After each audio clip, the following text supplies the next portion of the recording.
पिताजी जल्दी चलिए, वरना मैं आज स्कूल में देरी से पहुंचूंगा। मेरी टीचर बहुत गुस्सा करती है। हाँ हाँ बेटा, अभी चलते हैं, बस 2 मिनट रुको। तभी रमेश की पत्नी कमरे से बाहर आती है और रमेश से कहती है, सुनिए जी, आज शाम को आप ऑफिस से जरा जल्दी घर आ जाइएगा। याद है ना, आज आपको मुझे शॉपिंग कराने के लिए लेकर जाना है। अरे भाग्यवान, इस महीने हाथ जरा तंग है। मेरी मानो तो शॉपिंग का विचार कुछ दिनों के लिए अपने दिमाग से निकाल ही दो। मैं तुम्हें अगले महीने पक्का शॉपिंग कराने ले जाऊंगा। अभी मुझे चलना चाहिए, वरना राजू को स्कूल पहुंचने में देर हो जाएगी। देखिए जी, अब आपके ये बहाने पुराने हो चुके हैं। मैं कुछ नहीं जानती। आज शाम को मुझे शॉपिंग करने जाना है, मतलब जाना है। आगे आपकी मर्जी। अच्छा ठीक है भाग्यवान, अब तुम पूरा घर सर पर मत उठाओ, मैं कुछ करता हूँ। इतना कहकर रमेश अपने बेटे राजू को लेकर वहां से चला जाता है।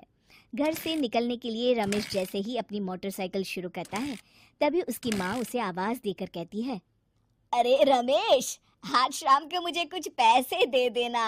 याद है ना, मैंने तुझसे कहा था कि मुझे मंदिर में चढ़ावा चढ़ाना है।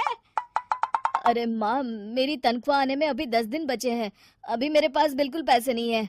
हाँ, मेरी तनख्वाह मिलते ही मैं तुम्हें पैसे दे दूंगा।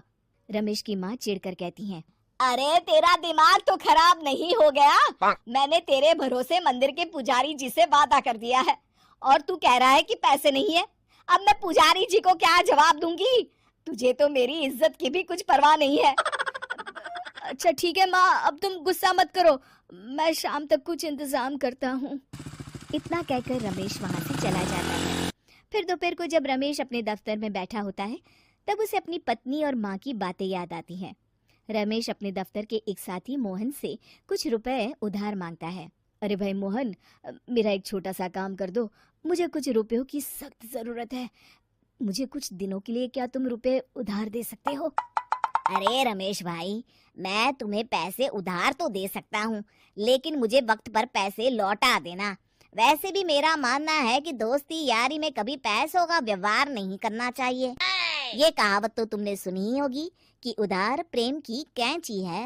मैं नहीं चाहता कि पैसों को लेकर हमारा रिश्ता खराब हो। अरे मोहन, तुम बिल्कुल चिंता मत करो, मैं तुम्हारे पैसे वक्त पर लौटा दूंगा। फिर मोहन रमेश को पैसे दे देता है। शाम को घर आकर रमेश कुछ पैसे अपनी माँ को देता है और साथ ही अपनी पत्नी को भी शॉपिंग कराने बाजार लेकर जाता है।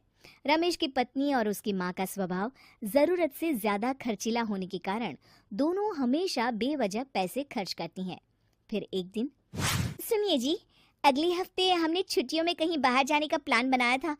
आपने पैसों का इंतजाम कर लिया ना? अरे अभी कहाँ, अभी तो मेरे पास बिल्कुल पैसे नहीं है, हम कभी और चले जाएंगे। देखिए जी, मैंने सभी सहेलियों से कह दिया है कि मैं बाहर घूमने जा रही हूँ। अगर मैं नहीं गई तो सब मुझ पर हंसेंगी। आप कहीं से भी पैसों का इंतजाम कीजिए जी। इतना कहकर रमेश की पत्नी वहां से चली जाती है।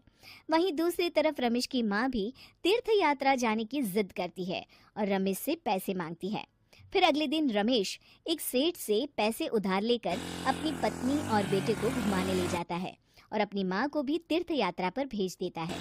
लेकिन जैसे ही रमेश अपनी छुट्टियां बिताकर वापस आता है, कर्जदार उसका जीना मुश्किल कर देते हैं। इतना ज्यादा कर्ज एक साथ अपने ऊपर देख रमेश काफी परेशान रहने लगता है। फिर एक दिन राजू की स्कूल की फीस वक्त पर न भर पाने के कारण रमेश को स्कूल में बुलाया जाता है।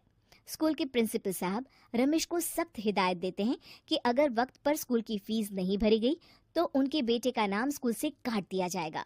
अपने बेटे की स्कूल की फीस भरने के लिए रमेश अपने दोस्त गिरधारी से कुछ पैसे उधार ले लेता है और स्कूल की फीस भर देता है।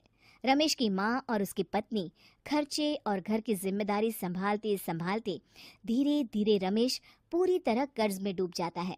और तभी एक दिन दफ्तर में काम करते समय रमेश की तबीयत अचानक बिगड़ जाती है और वो बेहोश होकर गिर पड़ता है। उसे जल्दी से पास के एक अस्पताल में भर्ती कराया जाता है। रमेश के घर वालों को ये बात पता चल जाती है तो वे सभी अस्पताल पहुंचते हैं। अस्पताल के डॉक्टर साहब उन्हें बताते हैं, देखिए, देर रात तक जागने और जरूरत से ज्यादा काम करने की वजह से इन्हें चक्कर आ गया था।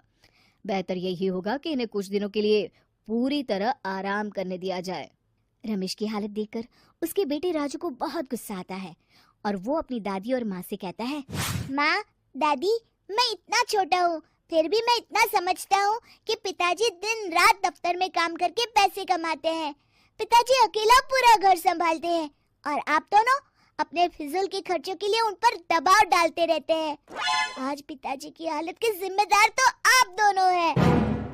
राजू की समझदारी भरी बातें सुनकर रमेश की माँ और पत्नी को अपनी गलती का एहसास होता है और दोनों की आंखों में आंसू आ जाते हैं। फिर कुछ दिनों के बाद रमेश की तबीयत एकदम अच्छी हो जाती है और वो पहले की तरह अपने काम पर जाने लगता है।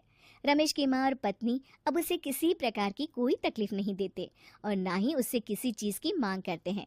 फिर देखते ही देखते रमेश अपने कर्ज के सारे पैसे चुका देता है। उसकी जिंदगी पहले की तरह अच्छी हो जाती है और वो अपने परिवार के साथ खुशी खुशी रहने लगता है। शिक्षा, हमारे रिश्ते एक तराजू की तरह होते हैं जिसकी दोनों ओर जिम्मेदारी और समझदारी का वजन बराबर होना